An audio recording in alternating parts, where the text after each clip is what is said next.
ప్రపంచ చరిత్రలో కని విని ఎరుగని దృశ్యం. ఎప్పుడూ తన ప్రత్యర్థులపై విరుచుకుపడే అమెరికా అధ్యక్షుడు డొనాల్డ్ ట్రంప్ తన అతిపెద్ద వాణిజ్య శత్రువు చైనా అధ్యక్షుడు జీ జిన్పింగ్కు స్వయంగా ఫోన్ చేశారు. ఇది కేవలం పలకరింపు కాదు, ఇరాన్ను ఒప్పించమని చేసిన ఒక పక్కా బ్రతిమిలాడడం.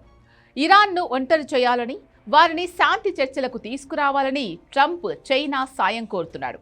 కానీ చైనా మౌనం ఇప్పుడు వైట్ హౌస్ను కలవరపెడుతోంది.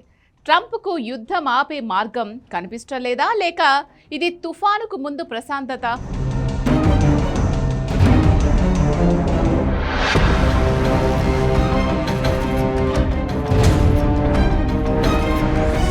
పాకిస్తాన్లోని ఇస్లామాబాద్ వేదికగా ఏప్రిల్ 11, 12 తేదీలో ఒక చారిత్రక ఘట్టం జరిగింది. America vice president JD Vance, Iran ఉన్నత స్థాయి ప్రతినిధులు ముఖాముఖి కూర్చున్నారు. ఏకంగా 21 గంటల పాటు మారథాన్ చర్చలు జరిగాయి. ఇరాన్ తన అణు కార్యక్రమాన్ని వదులుకోవడానికి ససేమిరా అంది. ఇరాన్ మా నిబంధనలు అంగీకరించలేదు అని చెబుతూ జేడీ వాన్స్ ఆదివారం సాయంత్రం ఖాళీ చేతులతో తిరిగి వెళ్లిపోయారు.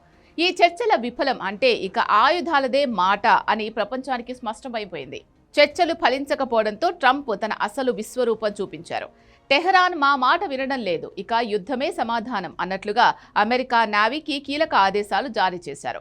ఏప్రిల్ 13 ఉదయం నుంచి ఇరాన్ ఓడరేవులను అమెరికా నౌకాదళం దిగ్బంధించడం మొదలుపెట్టింది. హర్ముజ్ జలసంధిలో ఎవరైనా అమెరికా నౌకలపై దాడి చేస్తే వారిని బ్లోన్ టు హెల్ అని ట్రంప్ నేరుగా హెచ్చరించారు. ట్రంప్ ఇప్పుడు ఎవరి మాట వినే స్థితిలో లేరు. యుద్ధం తప్పదని ఆయన ప్రసంగాలు స్పష్టం చేస్తున్నాయి. అమెరికా హెచ్చరికలకు ఇరాన్ ఏమాత్రం భయపడడం లేదు సరికదా, వారు గ్రౌండ్ లెవెల్లో భారీ యుద్ధానికి సిద్ధమవుతున్నారు. ఇరాన్ ఆర్మీ తన రహస్య బేస్ల నుంచి మిస్సైల్స్ను యాక్టివేట్ చేసింది. అమెరికా పైరసీకి పాల్పడుతోంది, మేము గట్టిగా సమాధానం ఇస్తాం అని ఇరాన్ విదేశాంగ శాఖ ప్రకటించింది. మరోవైపు చైనా ఇరాన్కు రహస్యంగా మ్యాన్ ప్యాడ్స్ వంటి అధునాతన వాయు రక్షణ వ్యవస్థలను సరఫరా చేస్తోందని ఇంటెలిజెన్స్ నివేదికలు చెప్తున్నాయి. ఇది యుద్ధాన్ని మరింత సంక్లిష్టంగా మార్చబోతోంది అనే భయం గల్ఫ్లో ఉంది. ఇలాంటి టైంలో ఏం చేయాలో తెలియక ట్రంప్ చైనాకు ఫోన్ చేశాడు. అసలు చైనాకే ఎందుకు ఫోన్ చేశాడు? ఇరాన్ ఎగుమతి చేసే చమురులో దాదాపు 80 నుంచి 90% వరకు ఒక్క చైనా మాత్రమే కొనుగోలు చేస్తోంది. అమెరికా ఆంక్షల వల్ల ప్రపంచ దేశాలన్నీ ఇరాన్ చమురును కొనడానికి భయపడినా చైనా మాత్రం రోజుకు యావరేజ్గా 1.4 మిలియన్ బ్యారెల్స్ దిగుమతి చేసుకుంటోంది. ఒక్క మాటలో చెప్పాలంటే చైనా గనుక చమురు కొనడం ఆపేస్తే ఇరాన్ ఆర్థిక వ్యవస్థ క్షణాల్లో కుప్పకొడుతుంది. ఈ ఎకనామిక్ వీక్నెస్ వల్లే చైనా చెబితే ఇరాన్ వింటుందని ట్రంప్ భావించారు. ఇరాన్ మరియు చైనా మధ్య 2021లో కుదిరిన $400 బిలియన్ భారీ ఒప్పందం వీరి బంధాన్ని మరింత గట్టి చేసింది.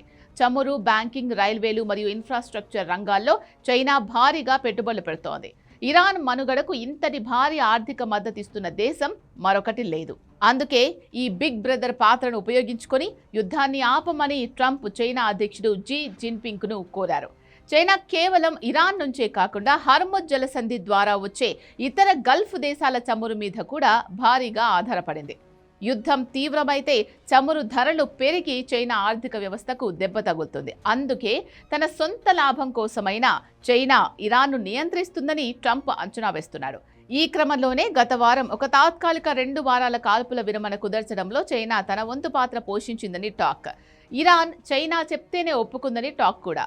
ట్రంప్ భయం కేవలం యుద్ధం గురించి మాత్రమే కాదు, చైనా నుండి ఇరాన్కు అందుతున్న మిస్సైల్ టెక్నాలజీ మరియు ఎయిర్ డిఫెన్స్ సిస్టమ్స్ గురించి కూడా. చైనా గనక ఇరాన్కు ఆయుధాలు సరఫరా చేయడం ఆపేస్తామని బెదిరిస్తే ఇరాన్ ఖచ్చితంగా వెనక్కు తగ్గుతుందని ట్రంప్ నమ్మకం. అందుకే ట్రంప్ చైనాకు ఫోన్ చేసి ఒప్పించమని బ్రతిమిలాడమే కాకుండా ఒకవేళ ఇరాన్కు సైనిక సాయం చేస్తే చైనాపై 50% టారిఫ్ విధిస్తారని హెచ్చరించారు. ఇరాన్ను ఒప్పిస్తే గతంలో విధించిన ఇతర వాణిజ్య ఆంక్షలను సడలిస్తామనే సంకేతాలిచ్చారు.